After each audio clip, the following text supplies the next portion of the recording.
Right, ladies and gentlemen, this will be the first installment of my brand new channel.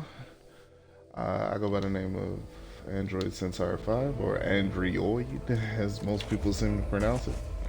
I am aware that the I and the O is backwards on purpose. Still breathing, I see. But Want to keep it that way? nevertheless, this video Told you I could is help. basically going to be on deck building.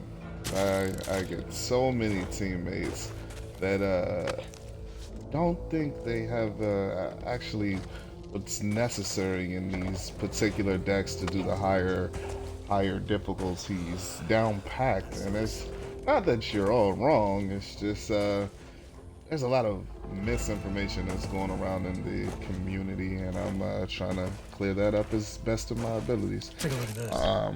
So, with that being said, I am going to go through the four roles that I believe that you need to be able to have a proper, successful game, and as well as the key factors that each role needs to be performing to the best of its abilities. With that being said, let's just go ahead and get this out of the way first. I literally just deleted um, the only deck that I had that does the what is the I guess what people would call the meta or industry standard at the moment, and I usually call these type of decks the blender deck extraordinaires.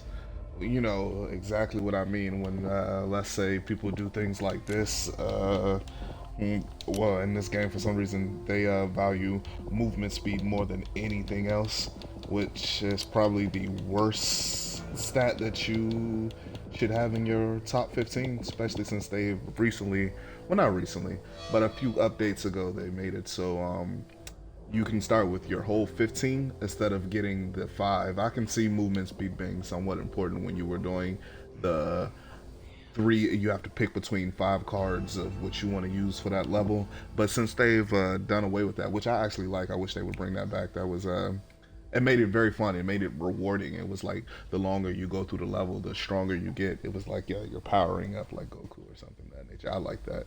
I wish they would add that in as a feature or a game mode that you could play, because that would be fun as hell to me. But anyway, back to the story, back to the topic at hand. Movement speed, and this is what I mean by the blender decks. They would do things like I don't know, cross trainers into run like hell, and then we would do superior cardio. They put on fleet of foot. Uh, Reckless is kind of a whatever. But they would go from that to just a few damage cards. Or in this case, actually, it's a lot of I see a lot of ammo belts now and ammo pouches because of the new cards. And speaking of the new cards, we'll be going over those as well. But this is just what I'm seeing a lot when I'm solo queuing, or if I put up a post and try to get a team together to do a higher level to get a good recording for you guys, which seems to be very difficult nowadays. Anyway, they would go from that into like maybe a T5. Never put on these 2 cards, which I feel like is necessary for every damage deck, and that's generally what they're saying we're making here. They would put on those 2 cards. Oh, I forgot I did this. Okay, and from there we would go into something like they really like the new cards, so I don't know, like fill them up. And then they would put on these 2, which, in my opinion, these are probably the most misleading damage cards that they have on this game. For is the easy reason that you see this 10% bullet damage here, and you're like, oh, that's great. I don't really see anything much higher than that, and that's a 10% guaranteed right there. Plus, it's giving me effective range. I love that. They love shotguns. I will say this is a great card for shotguns, but I don't even see that in a lot of people's shotguns decks. But anyway, this silver bullets into large caliber rounds, and I don't even see how many. Okay, we got about 5 more to go. It would be something into that nature, and then we'd we definitely go into uh, needs of the many because everyone wants to help out, I guess. Um, we would do that into something like we would definitely go get these two cards, uh, Copper Scav and Money Grabbers, because we want to help with the economy. Um, and then we would go into a few healy things like I don't know, we like shotguns, so we're gonna do that there. And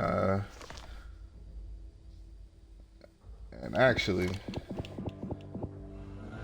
we hear the argument about these two cards, but I don't even see how you can fit them in when you got all of this stuff. So I guess they would take that off and put this. And to I guess the people who don't actually do what I do, which is I am really into card-based games, games that have card systems that improve your general overall stats. I do this thing called mid-maxing, where I am looking for the best possible outcome out of the base cards that they present to you, to have the the strongest deck possible in the game on a more of a numbers standpoint. So to an average player, they would look at a deck like this and go, that's covering all of the bases. I got some money, I got some movement, I got some damage, and I got a little bit of heals. This is a great deck. This is awesome. This is what most people should run. I look at these decks and I call these the blender deck extraordinaires, which are just like a bunch of everything. Everybody wants to be the jack of all trades instead of the king of your craft. Uh, Blender deck extraordinaires. Yep, the BDEs. Um, I despise these type of decks. This is not what the game is supposed to be about. This would probably be good if you were playing with bots. That's another misconception that a lot of people are having right now. You are not better. There's no way to prove. There's no way to prove in the current game standing that you're better than any other player. It's just no way. I know people are looking for that because that competitive edge, and most people are just revving to go because that's what they're used to. I want to prove that I'm better than you. There is absolutely zero ways to prove that you're better than someone at this game, outside of just playing and knowing where the hazards are at and when to back into a corner, and hold your ground and have nerves of steel not to run out the minute some acid is sprayed into the room that you're camping in. But other than that, there is zero ways to prove that you're better than someone. Um, I guess the only even other close way is to just generally get into a lobby with someone and just ask them, "Hey, what's your deck?" Just so you can see where their head is at. And if they give you some type of blender deck like this, then uh, they're not really at the playing at the hardest difficulties, because from nightmare and to veteran to recruit, this type of deck would be fine, right? Maybe, possibly, it wouldn't really make much of a difference. But this is generally not what the game is supposed to be. In a sense, this game is categorized as a class-based zombie looter shooter. What that generally means, just the first two words in it, class-based. That literally means that I pick a class and I do as well as I can with that particular class that I elected myself to be. If you say you're the DPS and you have a deck like this, how is this helping your class?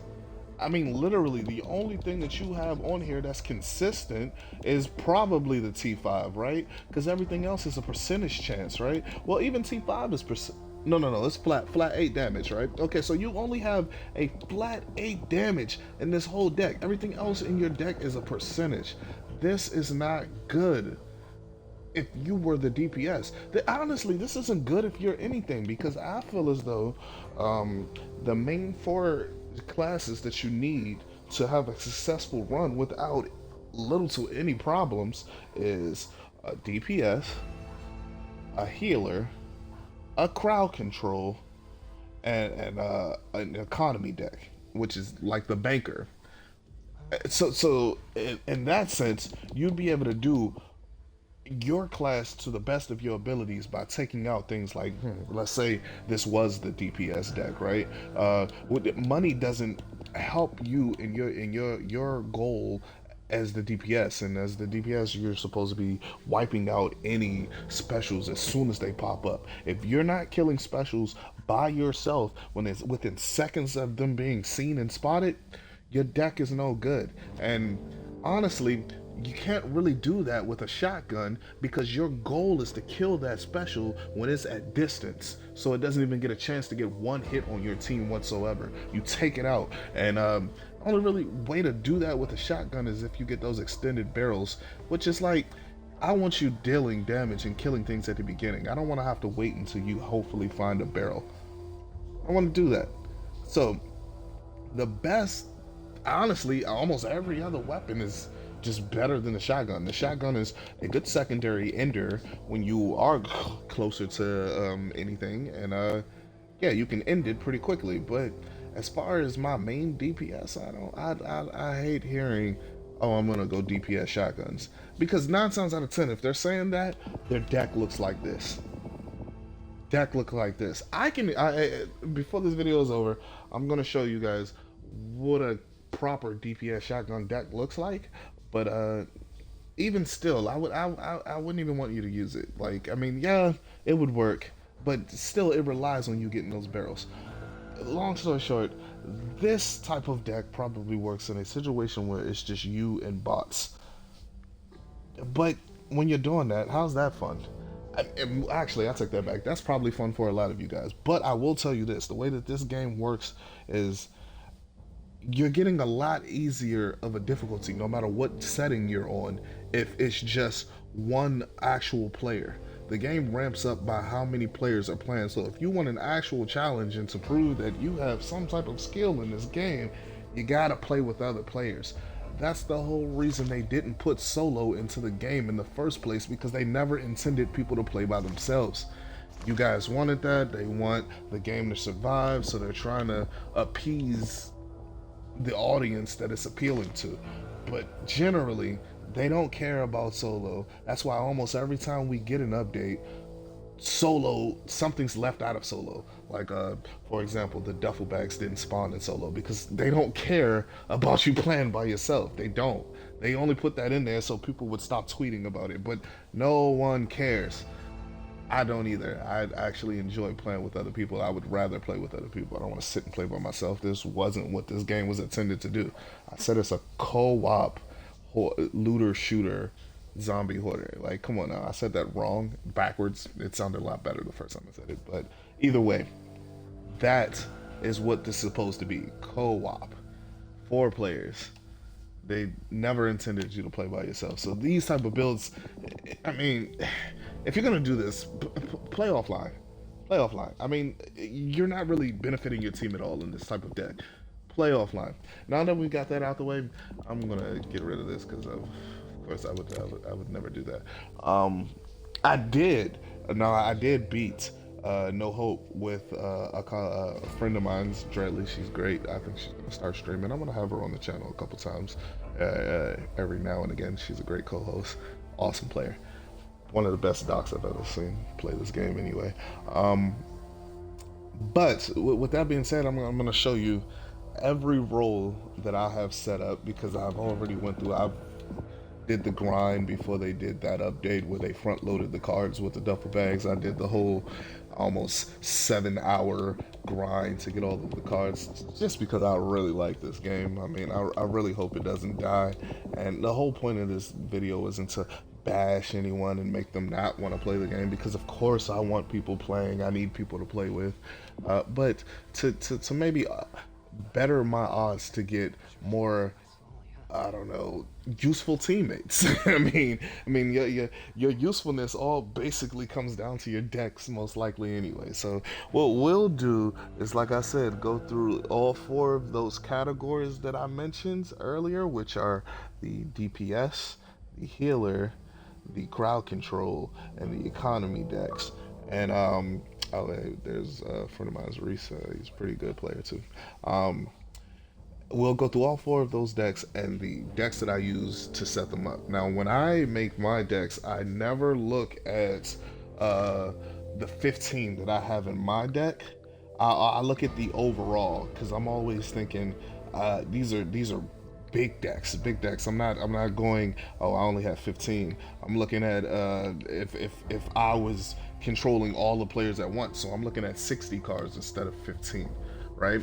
So in my type of setups, I guess we'll start with everyone's favorite. Everyone loves to be the DPS, right? So I literally have made a DPS deck for every weapon in the game. Every weapon in the game. It doesn't matter what weapon you want to use. I made a deck for it. And the other thing I wanted to mention was I don't freelance these decks. A lot of people get freelance their decks, and that's where the whole blender thing comes in because they're having so many ideas at once, and they're like, "Oh, I need this in the deck. I need this in the deck. I need this in the deck." I am trying to get the community used to using a deck builder. There's one in particular that I really like using, which is called forthope.gg. Just put that in any of your internet browsers, put it in your cell phone, put it in whatever. I hope that I myself, if you take nothing from this, you at least go, let me use that deck builder the next time I want to pick a particular role inside of Back for Blood. Um, I just, man, hey, if anyone at forthope.gg sees this, you're looking for a spokesman, frontsman, I believe in your site. I definitely would love that. Hit me up. My DMs are always open. Anyway, starting at the top, just because that's just the order that my cards are in at the moment, we're going to go with my gem deck, which I call the King of Hearts. All of these decks have clever little names, except for this one, which I messed up on purpose because I'm always trying to trigger someone. I am fully aware that this was Thomas Edison and not Benjamin Franklin who flew the kite, but it's a good conversational piece. Starts the conversation. Anyway, we're starting at Gem with the King of Hearts, because it's off with their heads with this sniper deck, and of course that was an Alice in Wonderland pun, but you know, I'm corny. I'm gonna have to get over that. It's gonna be a lot of corny puns. Don't shoot the messenger. Anyway, here we are with this classic DPS gem deck. Now, this freaking deck shreds. If you hit any weak spots at all, it's a one shot. Especially if you add in the T5, you had just hit the T5. If anyone doesn't know, T5 stacks up Gem's passive immediately. Like it just immediately, and you get that extra damage instantly. And then when you pair that with the patient hunter, and if your teammate gets hit right next to you after you just pinged someone, plus you have that extra weak spot damage and you can see their health just disintegrate. Oh my goodness, there's just so many things that are going on with this deck that's giving you so much damage practically instantly that you just melt things. I literally shot a 3-shot an ogre on No Hope with this freaking deck, just because everything aligned perfectly and hit him in the weak spot on his head 3 times. Just falls over dead. Amazing. If your thing is snipers and you are the main DPS, this should be the deck you're using. There's literally no way to get more damage than this particular card setup. And we're gonna go through each one, and I'm gonna tell you exactly why. And if you guys would like, you definitely could follow along by putting this particular deck, or you can do a freeze frame, take a picture of it. I really wish everyone would use this, especially if they're doing snipers.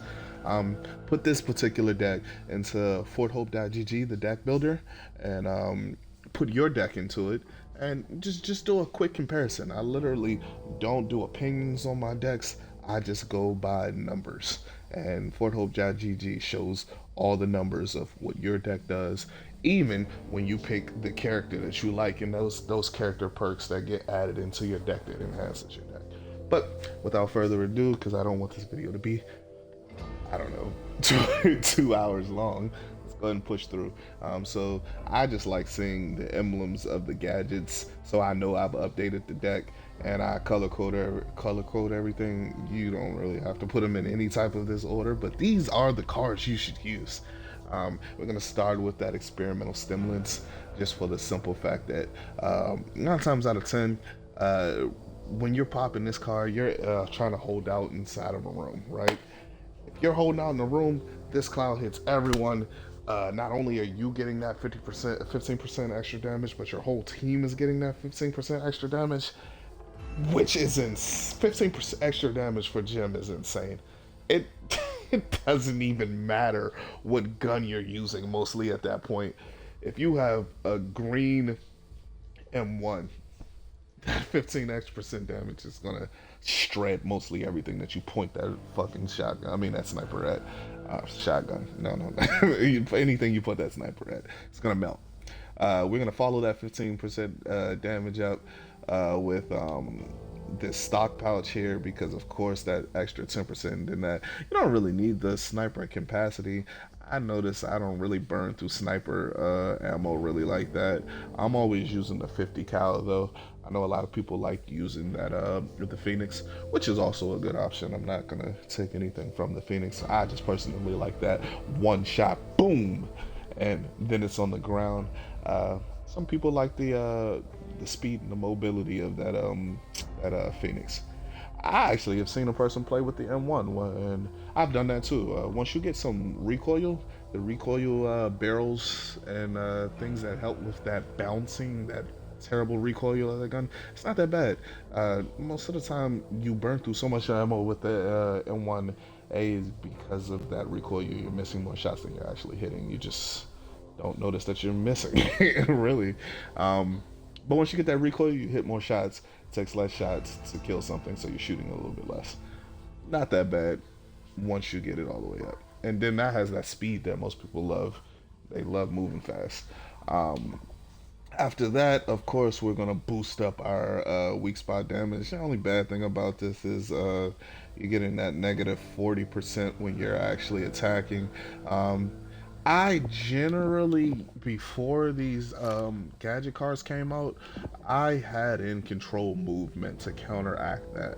And if you just absolutely need that movement speed and you're using a sniper, I really feel as though this is a no-brainer for you. You should definitely use this card. I think a lot of people overlook this card and its usefulness, but I mean literally 40%. Like you literally just go back to normal. There's no downside to this card with this card. Come on now, like it's a no-brainer. You should definitely put that in if you just absolutely can't deal with it. But like I said, when I'm doing this, I'm always looking for a corner to be able to get into where the written have to funnel and bottleneck into me. So me having a little bit less movement speed wouldn't really affect me at all. That doesn't bother me. And moving on, this is absolutely essential in every damage deck. I don't know who's spreading it around the community that you don't need glass cannon, but if you are the DPS, put it in your deck. Just get used to the not having as much health. Like I said, when I make these decks, I'm always thinking 60 and not 15. So I have things in my dock deck to make it so this 30% is non-existent. Um, doesn't doesn't freaking matter. You don't even lose the 30. I put the experienced EMT in it, and I immediately put your health back up immediately. And even on top of that, I think I buy 3 of those health upgrades as well, which it completely eliminates this card. Like, and you still have that 25, which you absolutely need if you're the DPS. Because, like I said, the whole point of this DPS is to make sure that you are killing the specials on your own. You should not need help killing specials. It doesn't matter if it's a breaker, if it's a hag, if it's an ogre. It doesn't matter. You're the DPS. Kill it. Kill it with fire. Well, maybe not fire because yeah, that's viable. But at the same time, you have a gun. You use your god darn gun. Kill it. You need this card. Put it in your deck. Don't let anyone convince you that you don't need this deck card. Every DPS deck needs this card. And speaking of every DPS needing a particular card, every DPS needs this. Mark for Death and Knowledge is Power. You need Glass Cannon, Mark for Death, Knowledge is Power. If you don't have these three cards in any of your damage decks, you're not a DPS. Let's just get that straight. I don't know who started the rumor that you don't need these cards in your DPS deck, but it's absolutely not true. You need them. You need them. Those, matter of fact, I honestly I should have just put those three at the top of the of every card deck that I had that was DPS, just so you guys would get to the point that this is not debatable. If you change any of these cards in this deck, these three are unchangeable. You can't get rid of them. They are there. That is what happens. But nevertheless, this is a sniper deck, so we're going back to topic. Um, this is self-explanatory. It's a sniper deck. You're using gem. Your whole point is to hit weak spots and deal as much damage as physically possible. Put all of the weak spot cards on. You know, it's a no-brainer. You need them all. You need absolutely all of them. Like not even. It's not even debatable. All of them, all of them. This particular deck here gives you, I believe, 200% weak spot damage. Retarded. You absolutely need that. And because of all of the gadget cards, in my DPS decks and in my economy decks, I have this on your mark. I recently took that out at one point, and tried to use ammo scavenger, which did not work nearly as good. I figured the nerf that they put on your mark was so extensive that it just wasn't worth it anymore. But you still don't have a better option.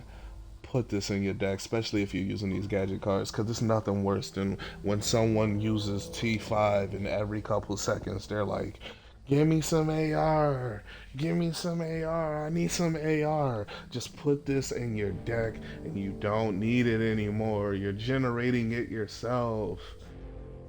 And if they do give you some, it's not such a burden on them of you always asking for it. Then they have no ammunition, and everyone wants to use these T5 cards and then actually using the AR. So it's just like, bro, you're just hurting yourself so bad. And speaking of that, I put both of these on my gym deck just for the crazy amounts of damage that they put out. But this does drain 90 AR ammo. So having this on is absolutely essential if you're doing this. And I noticed I did do this a lot on my DPS decks, but it's because it's just the pure damage. It's DPS. Like, you want to be the highest damage possible if you're doing a DPS deck. And I feel like those are essential to do that. Um, the next two, we've already talked about it. I'm not going to keep going over it. Like I said, these are essential for your deck. Patient Hunter, absolutely, absolutely. If you're doing a sniper deck, absolutely, Patient Hunter. Who doesn't want free damage? And all you're doing is aiming outside. You're doing that anyway. Like, come on now, put it in your deck. Put it in your deck. Sniper deck, put it in your deck. Put it in your deck. I mean, this is essential for a sniper deck. Absolutely. Overprotective, absolutely, man. That didn't even come out of my mouth. Anyway, overprotective, absolutely. Everyone's getting hit around you all the time. If you're a good DPS, then you know that you're supposed to be somewhere between the back and the middle at all times.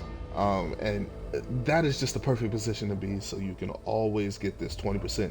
You could darn near have this 20% like every all game. It just pretty much never goes away. Especially if you got a crowd controlled, such as the melee.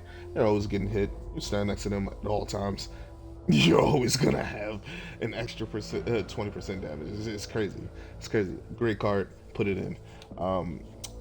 Avenge the Fallen. There's no card that gets you more damage than that. Actually, at least not instantly. If anyone goes down, which I don't really like playing for downs, but someone goes down, that's a stupid amount of damage. I mean, like I said, this deck is nothing but giving yourself a boost of damage instantly. I mean, the only thing that could have possibly made this better is if I tried to make it into a power swap build, but your main thing is that sniper, so I don't want to constantly be swapping from my sniper when I'm dealing high damage. I would just, especially since they gave that buff to the 357, I actually like that now. It shoots faster. It's a pretty good gun. I kind of hate that it drains rifle ammo, but it's still a pretty good gun. I like that. And then of course, Confident Killer. I said those other three were necessary for your deck, but if you're the damage dealer, you're the only one that needs this card. Everyone on the deck team doesn't need this. It's only benefit. I mean, it's you just need one person. There's no benefit to having multiple. So why not just put it on your damage dealer? Plus, he'll be able to tell you how many specials you guys have killed so far. And that thing goes up so fast. It stacks so fast. I mean, they're like fucking 20 specials at you immediately as soon as you step out of the front door. So it's just crazy not to have that. Put it on your DPS deck. And me personally, I don't want to waste time reloading, so of course I'm going with the admin reload. Some people don't mind that. I will say that the letters DPS stands for damage per second. So all of the seconds that you're using reloading is taking down your overall damage, right? And since it's damage per second, you want to not really have too much downtime of when you're not firing. So of course, I use that. I guess that's optional for your gameplay. That's the only thing that I'd be willing to bend on. If you just didn't want that, which I don't see why you wouldn't, once you start playing with it and you get used to just swapping instead of reloading, I don't know why you would ever go back. But that right there is my gym deck for snipers. Absolutely to the T. This is probably the most damage you can get on the game, honestly.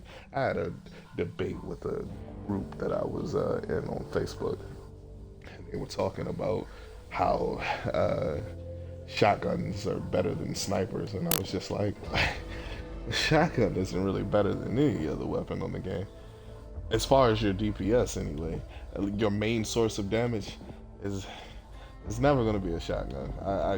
I feel like people say shotguns just because of Left 4 Dead, and Left 4 Dead, I guess shotguns were pretty OP. I personally had never played Left 4 Dead, so this game being different from that doesn't affect me as if it does, you know, the Left 4 Deaders. Is there a name for that? Left 4 Dead heads? But anyway, it doesn't affect me. I love this game, and it's just the shotgun meta is not an actual meta. It's not a thing. You shouldn't do it. At least not for your main DPS. Have it as a secondary. And do I don't know, a 2-as-1 build or something with it, which I did do. And I'll show you guys that. But anyway, moving on. We're going to go ahead and keep that saved because that's a great deck. Great deck. We're going on to our next shotgun. Oh, well, look, here we go. Right here. Shotgun deck. Shotgun deck. Since everyone loves this, I'm just going to go ahead and get this out of the way. This is my shotgun deck. I'm not going to spend too much time on this because, like I said, I don't think you should do it. But if you have to do it, this is the deck I recommend. You do a Belgian as your secondary, and then whatever main shotgun you want to use. I personally think you should go with attack because it does more damage, but it's up to you.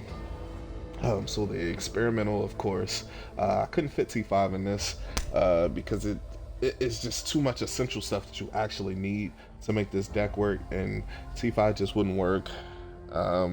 That's 8 damage to weak spot, and I'm not really like too weak spot crazy with shotguns. I'm more of a just hit them wherever and drop them immediately. You're getting most of your damage just from swapping weapons. You know, empty the clip, swap, empty the clip, swap, empty the clip, swap. Yeah, you know, pretty much you'll just keep stacking your damage up with that 20% extra damage. Absolutely. So yeah, we're going experimental stimulants, power swap, focus, just because it's not like end all be all, but yeah, okay. Honestly, if you didn't want to put any weak spot in this at all, you could actually take those out, which I wouldn't even be mad about. You could actually still do this, and you can put in combat training for the stumble, and probably, yeah, silver bullets. Actually, you know what, I will do that.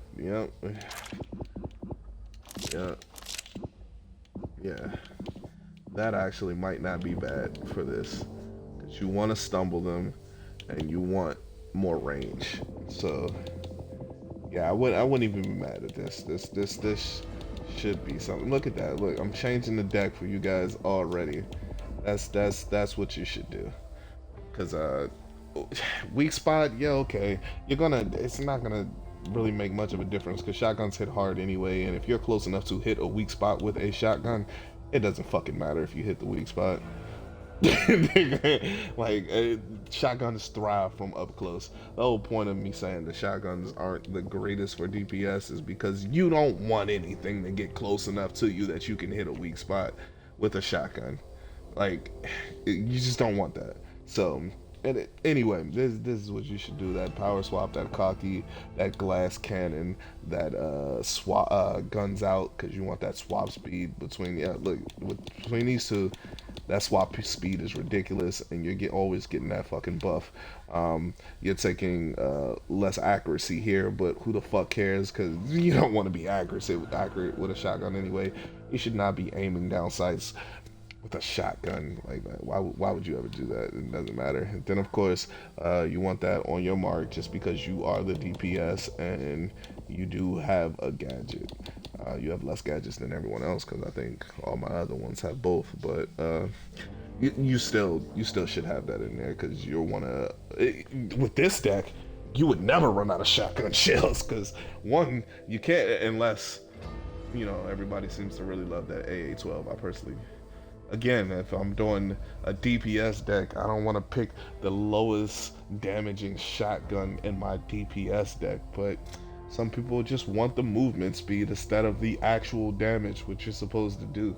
Movement speed is just a horrible stat. They don't need that at all. I mean, like, if you find movement speed cards while you're playing the game, then absolutely buy them, but to put them in your main 15 is just like, you don't need that.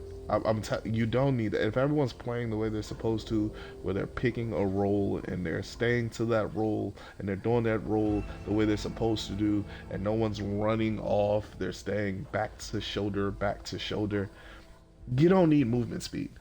Kill it. Don't run from it. Just kill it. Anyway, of course, every DPS deck needs those. Those are self-explanatory, and then we just changed these two. That actually does work out. That stumble is always good, and then you get the 5 bullet damage, which isn't that great, but yeah, that stumble is what you need.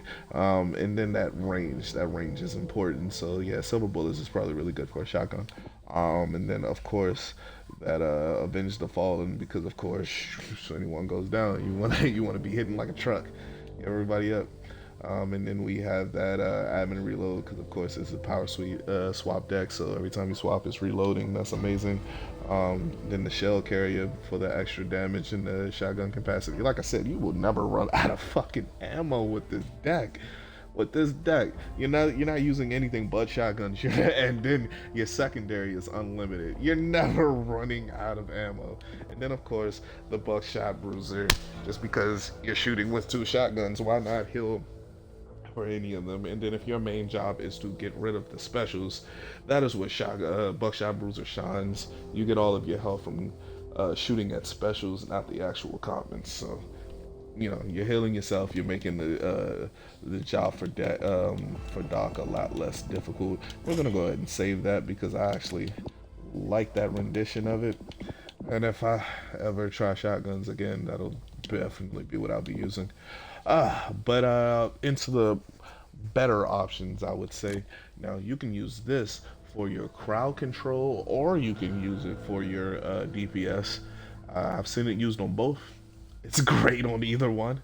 It's amazing actually. This is dual LMGs. It's self-explanatory, man. Like self-explanatory. It's amazing. Of course, we're going with the expired T5 because, like I said, you can be used as your crowd control as well. And the best crowd control tool right now is that T5. Like they immediately rush on you, and you just can't, you just need a second to get your bearings together. Just burn them all, burn all the commons near you. I mean, it might not kill all the specials, but it definitely will wipe out the commons for you. And then of course, yes, we absolutely need those two DPS deck.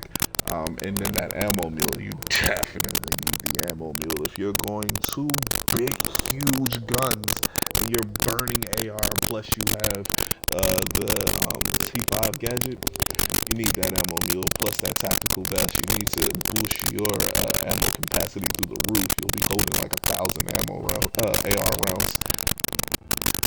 I mean, it's pretty hard to go through all of that. If you're going through 1,000 in a round.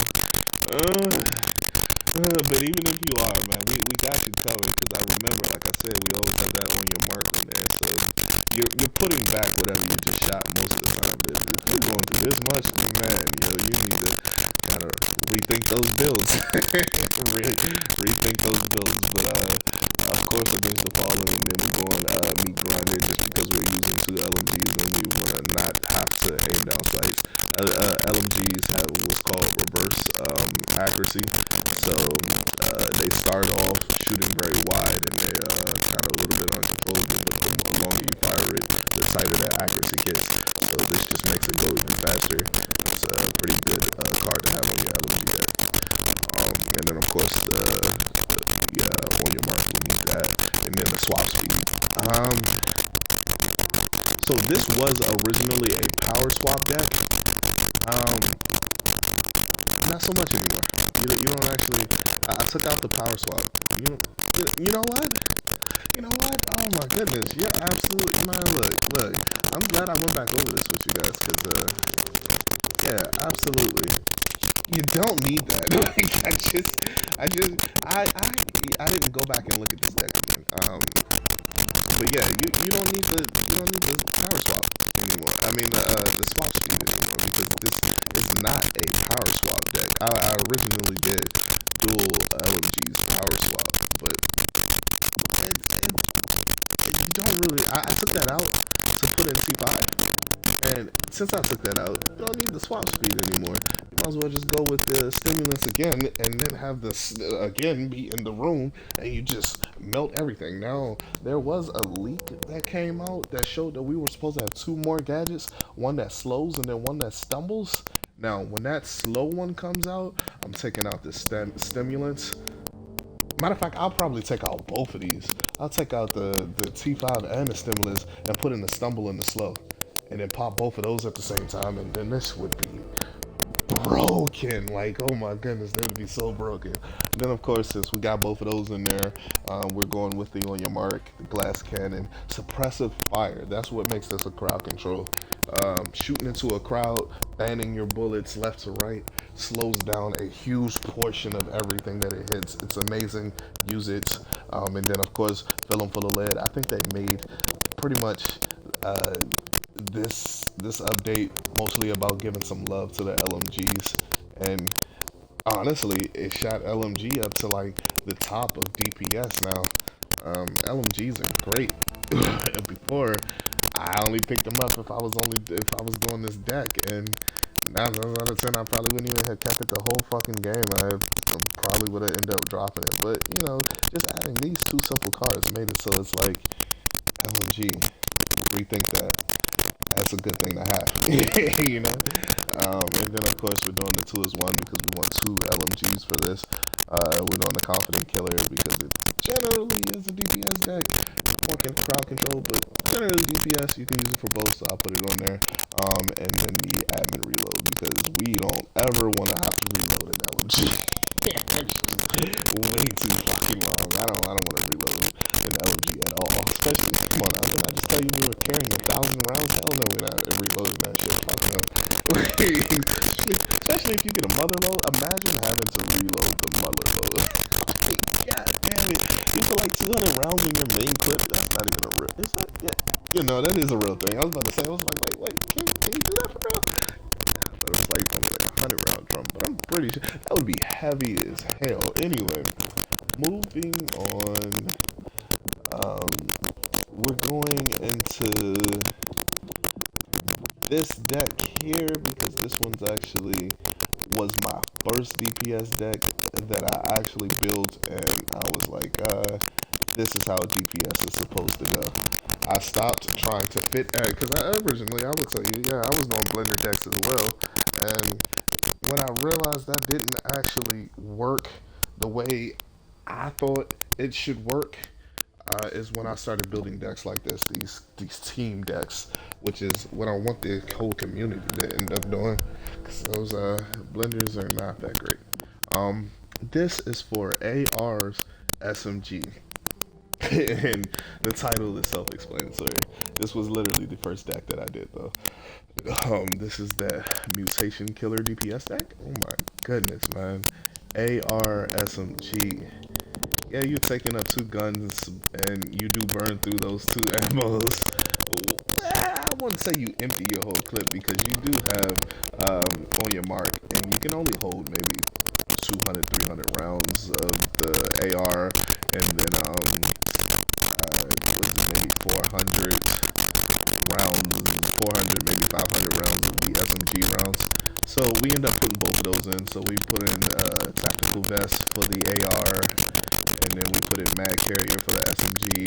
And we did we only did one of these though because I literally couldn't fit it in. I did need the power swap for this one, so I couldn't fit in the T5, which this doesn't really need it anyway.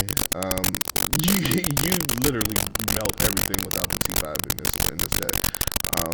But yeah, the stimulants, the mag carrier, the glass cannon, of course. Like I said, it's just always gonna be there. If your DPS, it is there. And then of course we got these two because they are there.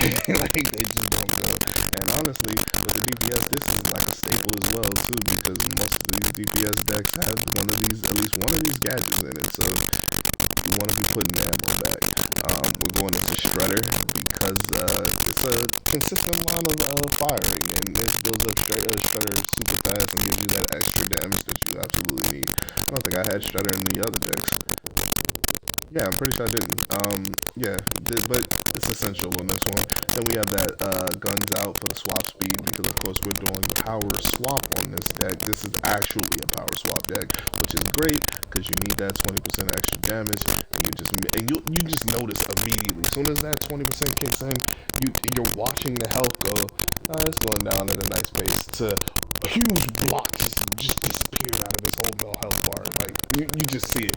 It's so satisfying. It's amazing. I love it. After that, we're going into, of course, that Avenge the Fallen. All of these things procking at one time, which isn't all the time, but when they do proc, you're just so happy about it. Like it's just like, you're dead. I immediately melted you. Like it's the greatest. It turns you into a low-key, a psychopath, sadistic serial killer of I don't know, ridden, because we can't say the Z word, so ridden. And then of course 2 is 1 because you're using that SMG and that AR. I think with this deck, the perfect guns for this particular deck is the Scar fully kitted. Oh my goodness, Scar fully kitted is amazing. And to the ump is what does the most damage out of SMGs, but I like the Vector. The Vector just dumps so fast, and it just feels better than the ump. Like I would go Scar Vector. I guess generally you should be doing Scar ump, but the Vector just feels so much better to me. I just like the Vector. Personal opinion. But if you want the most damage, you should go ump. And then of course that Confident Killer, necessary all DPS decks. And then of course I'm not reloading, but that's absolutely necessary for the power swap. But even still, if it wasn't there, I'm not reloading. I'm not wasting my time. DPS, damage per second. I'm not wasting my time. Not doing it. And then from there, we're going dual SMGs. This is 2 vectors for me. I don't care what anyone says. You can do any SMG you want, I guess. I mean, whatever. It's 2 vectors for me. Vectors are the most fun in SMG for me personally. And this deck isn't much different than any of the other ones. It's still fun as hell. And this is for those people who want the damage, but they still want the movement speed, because even without getting any movement speed cards, you still are moving fast just because you're using SMGs and they have built-in speed. None of this is different. The experimental stimulants, mag carrier, shredder, power swap, glass cannon, on your mark, T5, of course these 2 cores, and honestly Avenge the Fallen is seeming like a core a little bit too. And then we get of course this overprotective which may or may not. I mean, that's questionable to you. I mean, I wanted that extra damage, but most of the time, if someone's running this deck, they're running around in a circle. They probably have Evangelo, which I still think is probably the worst cleaner on the game right now because he doesn't do any benefits for anyone. But with this deck, I can see how he could be fun with it. I do have a farming deck as well, which I use him for. I really only use him for farming. But this card is questionable. I mean, I guess you could generally take this out and replace it with any other damage card if you want it, or maybe not even damage. You can do a utility. I mean, it doesn't really matter. Honestly, you could do. Here's something fun. Here's something fun. You could take that out and put in run and gun. Then you're just running around melting the shit out of everything with 2 vectors, and you don't have to slow down at all. You just are constantly moving. Or you could I don't know, put up your stamina more. Put up your stamina more. Oh, if you did what's that, pep in your step? Yeah, there you go. There's your movement speed right there. You're killing shit super fast, getting precision kills, and every time you kill something, you're just moving faster and faster. Or you can just do mandatory PT, help out the whole team even more, especially if it's Evangelo. But there are things that you can change out for that overprotective. I just personally put that in there because I'm always thinking DPS, damage.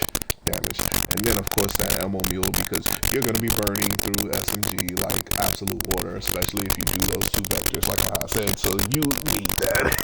You need that, plus you need that on your mark. You need to be putting SMG back all the time. And of course 2 is 1 because you want the 2 vectors, confident killer, and then admin reload, because of course, like I said, I'm just never reloading. That seems core for me, not specifically for DPS, but for me as a player. That's just core. But I believe those are all of my DPSs. Well, I do have these 2. These are more like flex picks though. This is a hang deck. You can clearly tell PF hang instead of PF Chang. And this is just me, more fun options of melee. And this is a hybrid melee shotgun deck, where it has half melee cards and half shotgun cards. And I just put in the pyro just for a boost of healing. I mean, this is the only type of close to blender deck that I have, and even still, I still play this as if it was like a melee. I'm still holding a door, cutting things up, making sure they're not coming in the room with my teammate, and I'll pull out the shotgun and shoot at a special and heal off of it every now and again. But I mean, this is generally, to me, still a melee deck. I mean, I just put in the knife just because it's hang, and it, goes with the whole theme of him being a chef. So this is more of a goofing off fun deck that happened to work. It's not like the greatest, but it's pretty good. It's pretty good. Now, what I would do is I put that in there just thinking, I don't know, maybe that might work, but I don't really personally like that. It didn't do what I thought it was going to do, so I would definitely end up putting this back. Because you want to heal at all times. You want to heal. So, I mean, honestly, you could probably even take that out and put in scar tissue, and then you'll just be, and then yeah, you do that, and if you get that legendary shotgun, you'll be immune to fire, plus acid really isn't doing much to you. And anytime you're fighting, you can pop that T5 when you're sitting in a room, because that really melts the specials that are coming through. I mean, melts the commons that are coming through, and you stay in the front because you know that at the end of the match, no matter what, you're gonna heal for everything. You're gonna heal. It's just a stupid amount of heal that comes back. So yeah, this is okay. It's not like, I wouldn't tell you to absolutely do this, but if you just got bored with the traditional melee, this is a good secondary. This would work. Would work. I would say this takes a more skilled player to do this, but it would work. And you notice normally I would put all of my cards that have the most at the top, but I just like seeing these emblems when I put on the decks. Um, but yeah, that was that. Now those are all of the. Well, here's one more DPS. I made this for the bow. Yeah, this deck works, but at the same time, I just I just failed to believe that the bow was that bad, but even with these decks, because of course the bow doesn't work on bullet damage cards, it only works on base damage. Even with these cards, which are all pretty much all of the cards that could work for the bow, well, not all of them, but majority of them, um, it's the bow is still like really underwhelming. it, it just really is just still like. Uh, I did it for the whole effective. Like if I used Walker and I used the Rambo skin, then I named the deck Rambo. But one is hard to find the bow, and then two, it's like once you get the bow, you'll be shooting with it. And here's my problem: I don't stick to just shooting with it like I'm supposed to. I end up swapping because it's just faster to kill with everything else. It's like, I don't know. It's just like if you were using the shotgun as the main damage investment, main damage for you. I would start with the shotgun and be like, I could just kill so much faster with something else. Let me just switch to the other thing. You know, like it's just underwhelming. The bow needs some love. They need to give the bow like some base damage buffs, and then maybe this would be better. Or maybe give the bow some Pacific cards that would actually work with just the bow. That would be cool. But that's neither here nor there. You don't really have to do that at all. Like that's just cuz. But anyway, after that, here is my main economy deck because regardless of what you guys say, you need it. Take all of that. You notice that none of my DPS decks had any money or any healing in them, and that's because the money goes to this guy here. Now, I made this for Dan. It's called the Fighting Irish, but you can play this deck with anyone that you're using as the banker, and the banker doesn't have a specific role. I mean, I'm doing it mostly with Dan and Carly, but you could probably do the banker with anyone. The banker is the most flexible position that you could do. You could probably do that with anybody. Fuck, you can probably play Evangelo as the banker, and no one would even notice because it doesn't matter. It doesn't matter. Character doesn't matter as much as the cards do.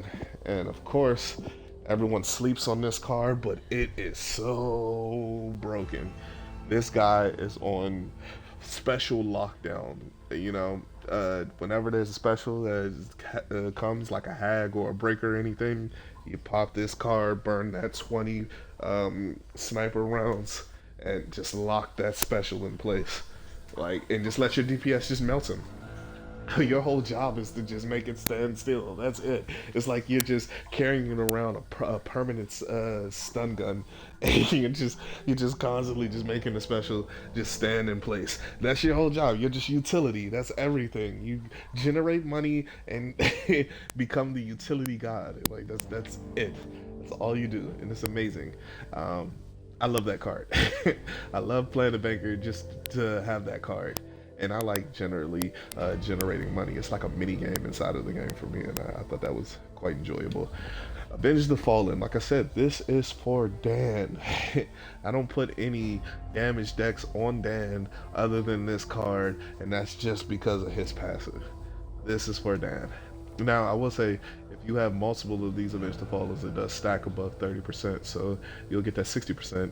And, and especially if you run this with a DPS guy, and that's insane amount of damage. If you find this card and your team is out, absolutely buy it. Honestly, I would say buy any of the cards that are team cards. I would buy them all, and to have this deck with you when you're out and you find those cards would guarantee that you have the money to buy your whole team that card, always. And it goes as follows: I put on this weapon scab just for when we go into the inner layer, you can see the totems through the wall, so you don't have to open every door. You just open the ones that you can see the totems through. It saves you a lot of time and a lot of damage and a lot of bullets. You know, it's just amazing. Pardon me, hold on.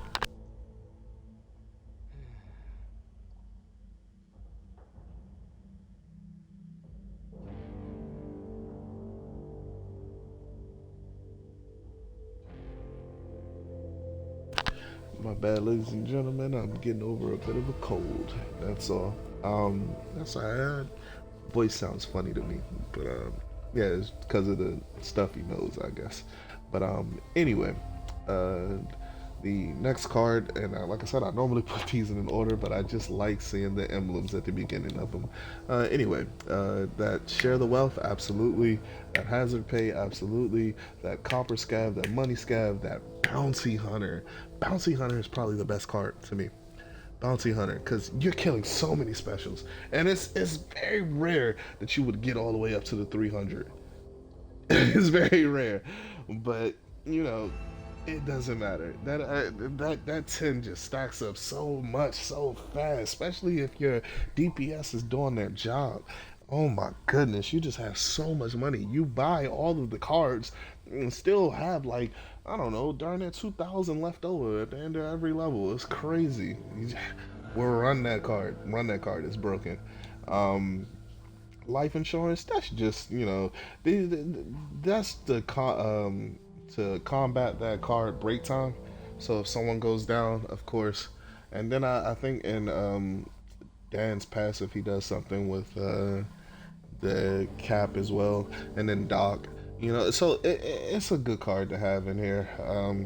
I would keep it. But if you wanted to take it out, um, compound interest is good, as well as what's it called? Lucky pennies. Now, lucky pennies is pretty good as well. Lucky pennies. Matter of fact, no, I'm gonna keep that in because I just want people to get picked up fast. I mean, like I said, these two cards are to combat break time. Break time, absolutely. And then this card is to combat ravenous. I think it's good to have. I actually put this in my dock deck as well, so that makes it stack twice, right? Like I said, always stacking. And then also we have on your mark, because that stacks up with the whoever the DPS is, right? So it's like we have two of these on the deck in the game at one time, as well as two of these. So you just it works very well. Like I said, I always build 16 card decks. I mean 60 card decks instead of 15 card decks. It works very well if you add them up together. And then, of course, need the stealthy passage. You're already not having your quick slot because of the stun gun, so putting it with stealthy passage is absolutely broken. Only bad thing is that when it was just stealthy passage by itself, you could still pick up like the specimen containers. But if you put stealthy passage with the stun gun, they don't even allow you to pick up the stealthy what is it, the specimen containers anymore. So that's the only downside, but other than that, still a great combo. After that, the well fed, that also goes against that break time. I think that's what it was, or was it the ravenous? One of them, one of the cards actually reads and it tells you having well fed makes you do more. I believe it does. Someone told me that actually, and I like I said, I don't like giving opinions, so we can look that card up right now. Uh, Ravenous, Back for Blood.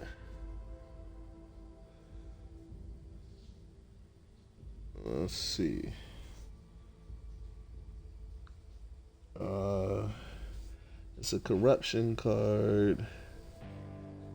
Alright, but is it gonna tell me what it does? I just wanted to read the card itself. Oh, okay. All right, here we go. All right. Every 30 seconds, become more hungry. Eating food reverses this. You take one trauma every 15 seconds for each stack of hunger, but recover one trauma damage for each stack of well fed. Oh, okay. Okay. All right. Well, yeah. Like I said, it's good for that. But I think is that for you or for your whole team? I don't remember. But I don't remember. But like I said, it's good to have it. And if your whole if your team comes across it, you should put it on as well. They should put it on as well. Man, that's kind of sketchy. I would have to know for a fact. That makes me almost want to take that out. Like, almost want to take that out, cause yeah, I don't know for sure. I don't know for sure, and I can't say. All right, that's for quick slot, right? Oh, you know what? What if I took that out and put on? Uh, Look at that, yo! Look! I told you I'm not accustomed to changing my ideology. I'm not perfect. But where is? Oh, okay. So it's this. What if we took that out and we just stacked all three things on that thing? You know what I'm saying? Like, what if we did this here? What if we did this here? What if we did this here? Would that be crazy? What if we did this here? And then of course out for the bang, out with the bang, just because I just wanted that card in there, and why not? Why the fuck not? It's not a bad card, but I also put that on there just because I would be playing this deck with Dan, and that would just make it so I wouldn't have to carry any throwables or anything of that nature. But yeah, that's kind of crazy. At the same time, no, it's not, because I would think you would be doing that for like a toolkit or something. Uh, uh, I never stacked up all of those. Like, I wish this card was on that. Like, that would be broken. That would be broken.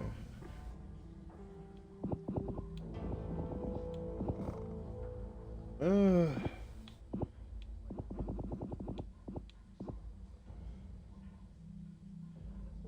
nah, we're gonna take that out. That's not good. If anything, if we were gonna do anything at all, what we would do is we'd put on another money card. To be honest, we would put on another money card, or we could go safe room recovery. I mean, that wouldn't be bad.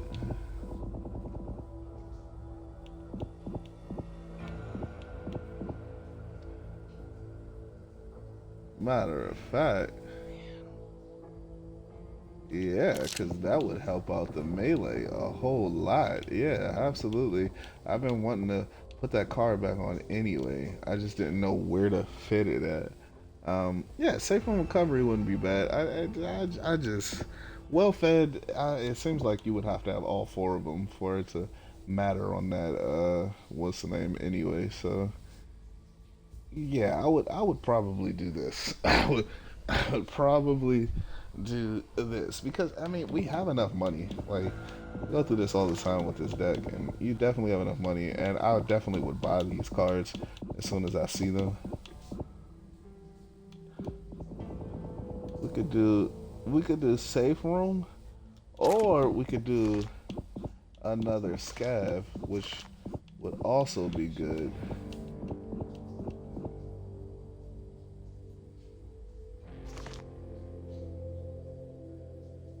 I mean, we could do, or we could take that off and we can do this, which I actually like a lot better. I'm gonna do that instead. That way we can take off everything and he can just be the ultimate, yeah, person. Yeah, that's what I would end up doing. That's what I would end up doing. Well fed is It's I would buy it as soon as I saw it. Um, but now that I've read that, it just doesn't seem like it's that great. But I always end up wanting to take weapons off. I mean, attachments off. So yeah, yeah, that's what I would do for the economy deck. Great economy deck. Yeah, absolutely. Okay, all right. So moving on from that, that was the economy deck that I used. This was the one we did before there was a before the update. So this is how the economy decks used to look. Look at that with offensive and support. And this was for if our main DPS was using bombs and they didn't have Mark for Death on their bomb deck. I would just mark it for them, and then they can just throw up bombs and shit at it. But this doesn't really matter that much anymore. It's kind of obsolete. So I actually would probably take that off. But anyway, here is a crowd control deck for Holly. And this is absolutely broken. This is great. This is absolutely great because I did both of those. Yeah, I just wanted to make sure she was just absolutely broken. But doing this with the claws, just turning her into Wolverine, is crazy. These are the only decks that I would do where I'm not worrying about the team. Melee is just melee. You know, you stay in the front, you absorb as much damage as possible, you don't ever run away. And you can do that with this on the claws because Holly is always healing. And this is just, you know, a play on words. Like, this was the female Wolverine. Seriously. And this is absolutely broken. I love this whole deck, especially with the power strike inside of it. Like, the power strike with the stun. Like, god damn, you hit them for like half their health and you stun them in place. Like, it just doesn't work. And if anything gets too sketchy, she just fucking ignores majority of the damage. She stacks it up to like 20. Like, you just keep ignoring damage. She never uses a gun, like, at all. That's super fun. But here is the main melee deck that I would encourage most people to try. Like I said, excellent crowd control tool. That's what I mostly use it for, not particularly the damage, but the crowd control. And then the Vanguard. Vanguard's super fucking sus right now, cause it's regular health, and it's just like you just don't really notice anymore. It's not like how you did when you had on the temp health for it, and it's just like cringy. But I still put it in there, just cause I mean. What else would you put? Like, really, what else would you put? I mean, it's okay, but it's not really okay. It's just there. And then of course, everything works off of healing efficiency, even this Vanguard. But like, it still doesn't seem like it does that much. With this particular deck, you have 55 healing efficiency. So, I mean, if you find more healing efficiency cards, you can get way better. But this generally makes it so you can stay alive forever. You'll have especially if you pop T5 while you're like holding a door, your fucking temp health goes through the roof. Like, it's amazing. That and these are the only stamina cards you need on melee now. Like, you don't even need any other melee cards. Everything else, you see it when you buy it. Absolutely. I mean, when you're out and you see it, yeah, absolutely buy it. But for the most part, no, man, you don't need anything else. It's just these two cards. Just control your swings now instead of just sitting at the door and just holding the button, which you still can do once you get to 10 stacks on Mephead. But I mean, really, that's all you need. You don't need any of those other melee cards. I mean, as far as for stamina or swing efficiency, it's just literally these two, and you become Holly. the old Holly. This card is so broken. I don't know why people are not putting this in their melee decks. Like it is just untouchable, untouchable. Especially with the bear traps and the wires plus the ammo. Like you get like a everything. Like you guys wanted the blender decks. This is a blender deck card.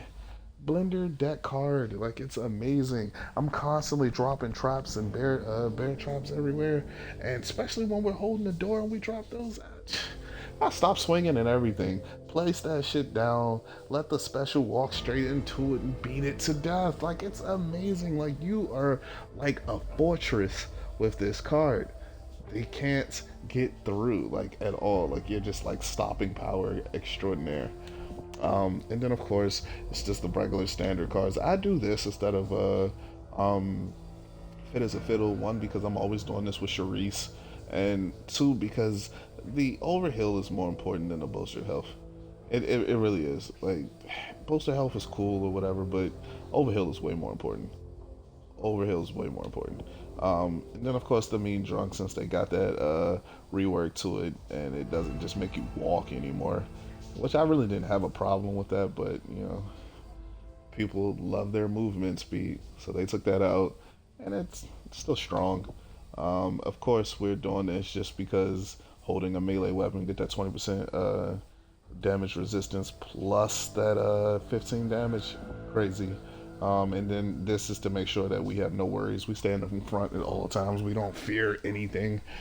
Because I know as soon as the next level starts, it's coming all back anyway, and my doc doesn't have to burn money on me. Doesn't matter. And then, of course, to face your fears, we're always healing. The scar tissue. This card makes it so. It acid used to be terrible, and it almost made melee unplayable. But this card, come on now, like this card reverts all of that. And then we have that true grit, of course, that gets health back as well. And then we have the ignore the pain, just in case, tall boys walk in, we hit them, they just give us back our health. Like everything's just giving back your health. This is a completely selfish deck, but it's so worth it. I have no problem with the melee being selfish. I want you to be selfish because I want you to stay in front. I don't want you to ever run away. The minute your melee starts going, oh my gosh, a tall boy is coming, and they run the other way, you know you're in trouble. You know you're in trouble. This makes it so you don't have to do that at all. Other than that, oh, we're going with our healer decks. I still haven't talked about that at all. And let's start with Mom, because I just really like Mom. I like Mom. Doc is still the best choice, but I like Mom just because most people don't pick her. And it's just a change of pace for me. You can still do the hills, and it's just a different way you go about the hills. That's all. And of course, that wound therapy on both healer decks is core. Like it's free heals. Why would you not? Like why would you not? Especially when you're pumping your healing efficiency up anyway, and this card works on healing efficiency. Why would you not play it? Like it makes no sense. I know when I first started, I thought the crippling frequency was the choice that you were supposed to use because I read which slot it takes away wrong. I thought it took away your support slot. And once I saw that that didn't happen, I immediately put this in. Like it's just necessary. You need it. You absolutely need it. If you don't get any of those new cards, you need this one. This one, absolutely. And then of course, since this is a Mom build, it's mostly around the pills. So we're going with the chemical courage and the stimulants because we're going to be carrying a bunch of freaking pills. Of course, these two. Generally, just because this is a Mom deck, and when she benefits from having those temp healths going, because she gives everyone that less what is it, drain, 20% less drain on temp health. So absolutely need those two, so you can get that temp health as high as possible and keep it there for as long as possible. We're going with the shoulder bags, of course, for more slots.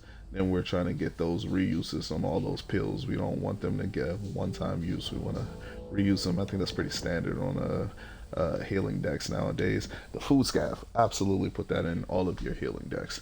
food scav, anything that has something to do with hills, put it in your deck. Like, come on, come on. It's not hard to comprehend. It's easy. Put it in your deck. Put it in your deck. Of course, medical expert. We need that healing efficiency to be boosted up. That's the main reason that's in there. The revive speed, don't really care that much about that. I don't care. We were gonna pick UFS anyway, but that on top of having that economy deck, you just you're just getting a lot of revive speed. I think that's about 100 revive speed right there, just with that economy deck. Actually, no, it's 150 because that other one does 100% revive speed. So and then plus the 50 on this one, so you're just picking people up fast as shit. And then of course, you know, the stimulus. Then the same old support scab, of course. The EMT bag to boost up the healing efficiency even more. This charitable soul, never heal yourself, always heal other people. It's crazy. That's when you know you're dealing with a doc that is just not that savvy. Let's just go with that word, savvy. Never heal yourself. Always have this card, heal other people. Antibiotic ointment, of course, healing efficiency, and then that temp health is always good as well. Inspiring sacrifice. I had a whole debate with someone who told me this card was not useful. Like, what? What? I don't understand. I don't understand. Where does this ideology come from? You're playing Doc and you're telling them not to use inspiring sacrifice. Like, what? What? Man, anyway, moving on. And then, of course, the core. There's no way that you have a doc and they don't have this on. If your doc doesn't have this on, just sit in the lobby.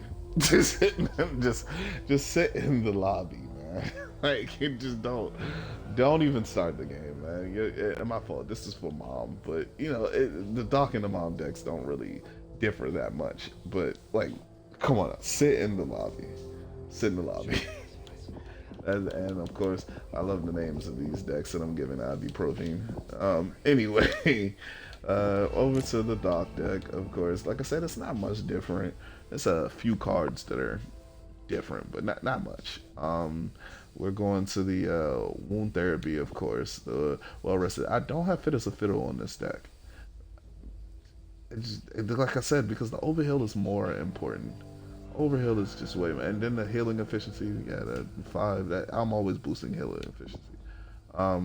Then of course the 2 extra slots, blah blah. The reuse again, like I said, food scav, absolutely food scav. Always have it on your healing deck now.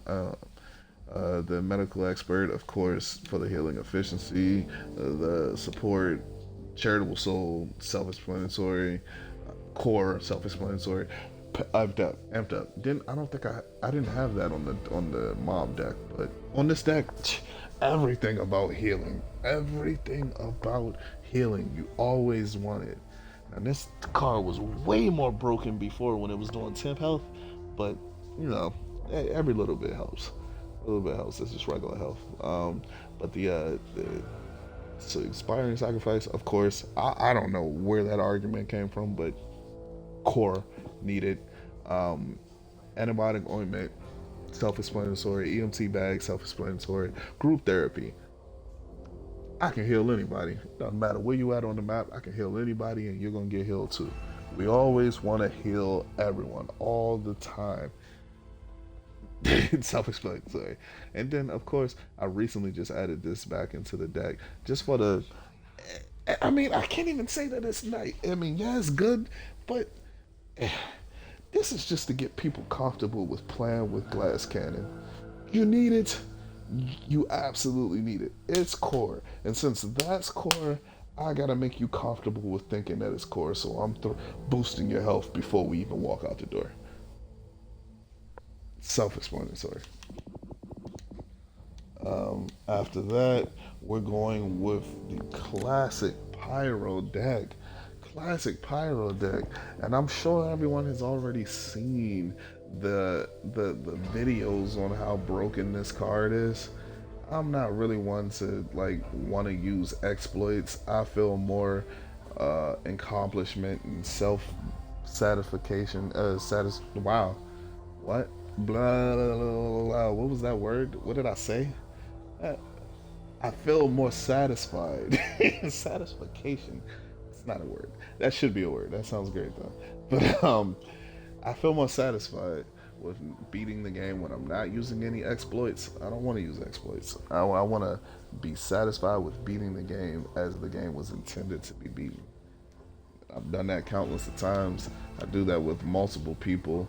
People who have never played No Hope will do this method that I'm talking about here, making these team decks, and they'll walk through it and they'll go, "Oh, that wasn't hard at all." Absolutely, because there are no blender decks. Like those blender decks are your downfall. Um, but everyone knows how that goes. Like, you know what I'm saying? You use 4 different throwables. By your fifth throwable, it just gets stuck on reuse chance, and you just never run out of them. Like, shit's crazy. Long as you don't get hit by anything. Um, Double grenade pouch. This is all about just putting your offensive inventory up and spiking up your accessory damage. That's all this is. That's all this is. Those first 3 cards, come on now. Then you should be doing this with Hoffman. Everyone seems to just pick a different character, but Hoffman is ideal. Highwayman, since the buff, absolutely, man. Like, people are underestimating bait jars. Bait jars are great. Molotovs are great, but bait jars are great. They literally go just beat the ogre to death for you. It's great. I love them. And then, of course, we got the apprentice, the pinata, of course, offensive, yeah, bomb squad, yeah, improvise, grenade. I see people not putting on grenade training. Why would you not? It's if you're doing a bomb deck, you want the most damage you can get out of your bomb deck. Absolutely. Put it on. Like, people seem to substitute some of these accessory damage cards for like movement speed, and it's just like, why, when there is fire in the hole? That's all the movement you need right there. Like, just fucking throw that shit, get your movement speed buff, and just keep moving. You don't need any movement speed cards. Yeah, demolition, grenade training, and of course, you know, you're doing the pyro for giving you all the crazy temp health plus these two. Like, your temp health is through the fucking roof. And then down in front, please put on down in front of your bomb decks, man. Please do not put in down in front of your bomb decks. That's the only one that I say that you absolutely need it. I don't even think you need it in melee anymore. At this point, the game's been out long enough. You should know not to beat the hell out of your teammates. Back up. I mean, move ahead further than them. Make them get to the back of the room. Stay on the door. You're never gonna hit them. You won't kill them. You'll be fine. Yeah. For the bombs, absolutely. Don't kill your teammates, man. Don't kill it, especially when you're throwing Molotovs and you gotta make them walk through the fire. Don't kill your teammates. Like, this is the best you can get in a bomb deck as of right now. And I believe that is it. That is it, you ladies and gentlemen. I didn't show you my farming deck. I don't know if you guys really care about this one or not. I don't really think it's that great. I mean, this is just pretty much the basics. It's just all speedy shit. All speedy shit just to keep running. And I always do this with Evangelo because it gives him the breakout plus the breakout of this. And then I'll just keep popping Slippery when wets. Never get caught by anything. And I just recently put in the T5 in it just to make it even more brain dead when you're just running through and burning everything up. No big deal, you know. And then the only thing that's different is probably the weapon scav, and that's just so, like, again, I can see through the walls of the totems. I use this for totem farming. See through the walls of the totems. See through the walls of the so I can see the totems, and I don't have to open all the doors. I can just open the ones that have the totems in it, end it immediately, and move on. I literally just did that, and that was a really good run. I wish I would have recorded that one. I had only 2 levels. I already had 9 totems though, but by the time I was done with that, I had got 2 inner regular hives and then 2 inner layers. So on top of the 9 that I already had, and I got a legendary weapon card out of it as well. So it was just the most perfect you can get for a run, honestly. That was a quick 21 totems in a couple minutes. and I went ahead and got a legendary card just to be able to use on my next no hope run. Other than that, these are the decks that you should be using. Like, I mean, there are a few cards, like I said, you just saw me swap a few of them out. There's a few of them you can change here and there, but generally, this is what you need. Please make this the norm. And like I said, if you're gonna make your own decks, use FortHope.gg. It's a deck builder. It's free. You know, I mean, I made an account on it because I post up builds all the time.